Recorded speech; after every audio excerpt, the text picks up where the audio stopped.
कंत्राटी भरतीवरून ज्या पद्धतीनं वातावरण दूषित करण्याचा प्रयत्न काँग्रेस आणि राष्ट्रवादीच्या नेत्यांकडून सुरू होता, त्याचा तो प्रयत्न आणि बुरखा उपमुख्यमंत्री देवेंद्र फडणवीस यांनी फाडून टाकलाय। कंत्राटी भरतीचा GR हा महाविकास आघाडीच्या काळात काढण्यात आला होता। शरद पवारांच्या सल्ल्यानं, त्यांच्या कृपा आशीर्वादानं, उद्धव ठाकरेंच्या सहीने, काँग्रेसच्या मदतीनं हा GR काढला होता। त्यांचे हे पितळ सर्व आता उघडे पडणार आहे।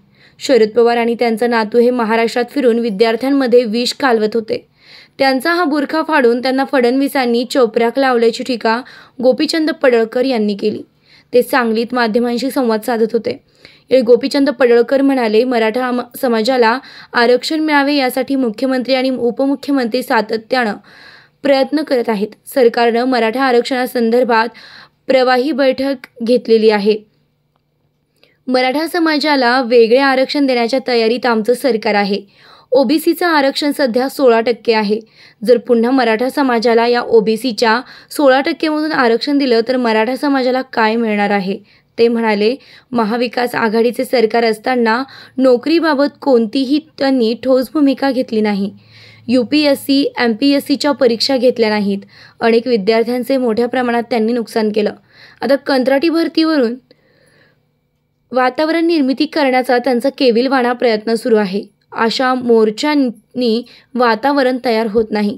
कंत्राटी भरतीवरून ज्या पद्धतीनं वातावरण दूषित करण्याचा प्रयत्न काँग्रेस आणि राष्ट्रवादीच्या नेत्यांकडून सुरू होता, त्याचा तो प्रयत्न आणि बुरखा उपमुख्यमंत्री देवेंद्र फडणवीस यांनी फाडून टाकलाय।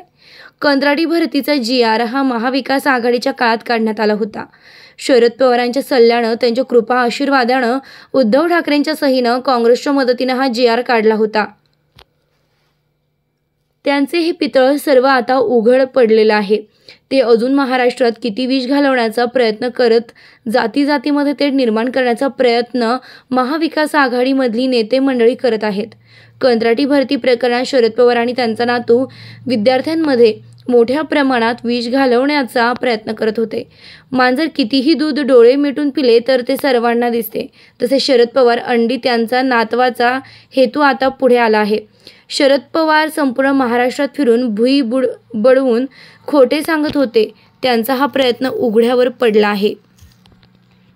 माननीय देवेंद्रजी फडणवीस साहेबांनी काल जो कंत्राटी भरतीचा GR रद्द केला, त्याबद्दल मी महाराष्ट्रातल्या SC, ST, भटकेविमुक्त, भटक्या जमाती, OBC, मायनर OBC इतक्या मोठ्या बहुसंख्य समाजाच्या वतीनं आणि ओपन समाजाच्या पण मुलांना हा फार महत्त्वाचा विषय आहे।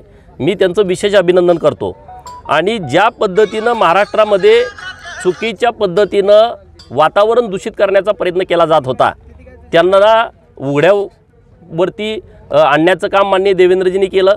त्यांचा जो बुरखा होता तो फाडून टाकला टराटरा, त्याबद्दलही मी त्यांचं अभिनंदन करतो।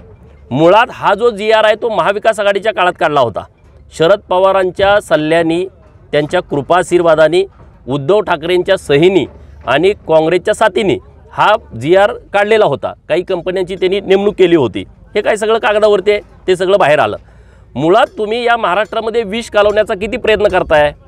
जातीमध्ये भांडणं लावण्याचा पण तुम्हीच प्रयत्न करताय। धनगर समाजाला आरक्षण द्या एका बाजूला म्हणायचं, दुसऱ्या बाजूला आदिवासी जमातीला म्हणायचं की तुमच्यात आम्ही कुणाला घुसू देणार नाही। तिकडे OBCला म्हणायचं की आता तुमचं आरक्षण जाणार आहे। इकडे मराठा समाजाला वेगळंच बोलायचं। म्हणजे अशी तेढ निर्माण करण्याचा प्रयत्न ही सगळी लोक करतायत। कंत्राटी भरतीच्या बाबतीमध्ये शरद पवार आणि त्यांचा नातू बाकीचे पण प्रयत्न करत होते, पण हे दोघं फार महाराष्ट्रातल्या विद्यार्थ्यांच्या मध्ये विष घालवण्याचा प्रयत्न करत होते। कारण पुणे हे मुख्य सेंटर आहे। महाराष्ट्राच्या कानाकोपऱ्यातून लाखो मुलं तिथं MPSC, UPSC करण्यासाठी येतात। तर त्यांना वाटलं की ह्या लोकांच्यामध्ये, मुलांच्यामध्ये विष घालवावं आणि यांना गावागावापर्यंत पाठवावं। परंतु देवेंद्रजींनी काल त्यांना पूर्णपणे सपशेल तोंडावरती पाडलं। त्यांनी ज्या चुकीच्या पद्धतीनं कंत्राटी भरतीचा GR काढला होता ते सगळं लोकांच्या समोर आलं, विद्यार्थ्यांच्या समोर आलं। कारण मी मगाशी जसं म्हटलं की मांजर डोळे झाकून दूध पितं, त्याला वाटतं हे कोणालाच कळत नाही, माझंच चाललंय।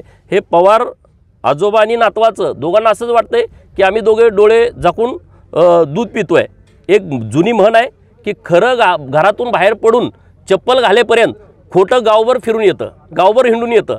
असे हे पवार आजोबा आणि नातू हे खोट्यासारखं पूर्ण महाराष्ट्रभर हिंडून येतात, परंतु खरं हे खरं असतं।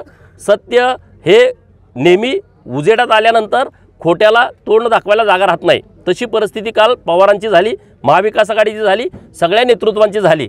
जे या कंत्राटी भरतीवरून भुई बडवायला लागले होते त्या सगळ्या लोकांना मोठ्या प्रमाणात चपराक सरकारनं दिलेले आहे. आणि मी महाराष्ट्रातल्या सगळ्या विद्यार्थ्यांच्या वतीनं सरकारचं अभिनंदन करतो की विद्यार्थ्यांच्यामध्ये सुद्धा अशी एक अस्वस्थता निर्माण झाली होती, ती दूर करण्याचं मोठं काम सरकारनं केलं आहे. तरी उद्या हे बघा काय गरज आहे. आज तुम्ही कंत्राटी भरती रद्द केली, तुम्ही त्यांच्याकडे कुठलं मटेरियलच नाही हो. काय नेमकं काय करणार तुम्ही? सरकारमध्ये जेव्हा असता तेव्हा भूमिका घेत नाही, सरकारमध्ये असता तेव्हा लोकांच्या बाजूने निर्णय घेत नाही. अरे MPSCच्या 6 वेळा तुम्ही परीक्षा पुढे ढकलल्या, अनेक निकाल तुम्ही 2-2 वर्ष लावले नाहीत, 3-3 वर्ष लावलेले आहेत. मराठा समाजाचं जेव्हा SC-BCचं आरक्षण गेलं तेव्हा त्या पोराला तुम्ही नियुक्त्या दिल्या नाहीत. या सरकारनं आल्यावरती नियुक्त्या दिल्या.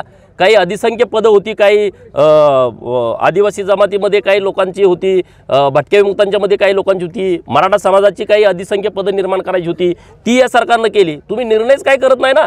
तुम्ही आता मोर्चे काढता, त्या मोर्चाला कुठला आधार नाही. हे वातावरण निर्मिती करण्याचा प्रयत्न करताय, परंतु आता अशानं वातावरण निर्मिती होत नाही. सगळा सारासार विचार झाला पाहिजे ना.